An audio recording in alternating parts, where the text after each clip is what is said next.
Everybody, Ann here from Wellness Made Simple. This morning we're going to be talking about how to save seeds from your pepper plants. If you're the kind of person that would like to grow things from seeds and maybe you have some varieties that you're not sure that you could get again, this is the easiest thing that you could possibly think about doing.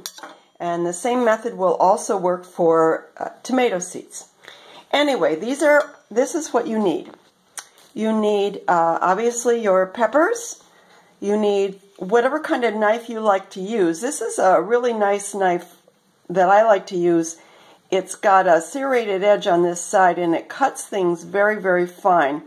And the reason that I use it for cutting my peppers open is because these are my very hot Joe's round peppers, and I'm going to be cutting them into little pieces to dehydrate them so I can use them over the winter.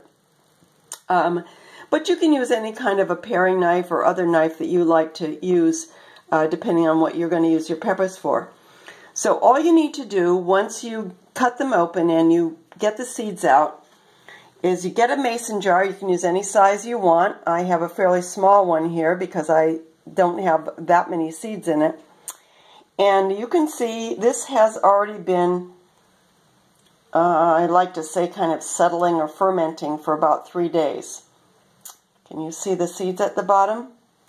Anyway, what you do is you just put the seeds in there with whatever flesh is sticking to them, and you put filtered water. Again, I always use filtered water for anything like this if it's going to have to do with something alive, and these seeds are definitely ultimately alive.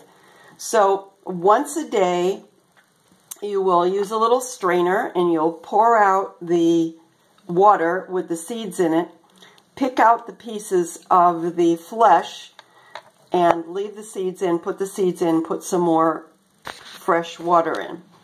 And while it's sitting from day to day, you can put on, if you have any kind of mesh, I just usually use a piece of paper towel, and I use the rim that goes with the 2-piece lid to keep it on.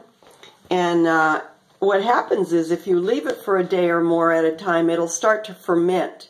And that is how you can tell that the flesh that got stuck to the seeds is being sort of eaten off. It's rotting off the seeds. And eventually you rinse it. When you rinse them out, you rinse them, and then eventually all the flesh will come off.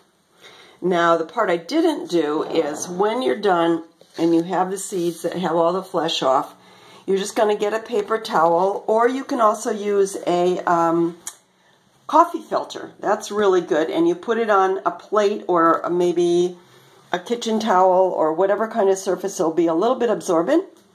And you put the seeds on it and you just let them stay there in a nice, airy, cool, dark place for probably about 3 or 4 days until you're absolutely sure that they're all dry. And then you put them in an envelope, and you can seal the envelope. I would not put them in plastic because they might still rot if they have any moisture left at all. If you put them in a nice paper envelope, any remaining moisture will probably just evaporate off. So anyway, that's how you do it. This is all you need to have seeds for next year. If you have any questions, just put it in the comments or send me a message. Talk to you soon. Bye-bye.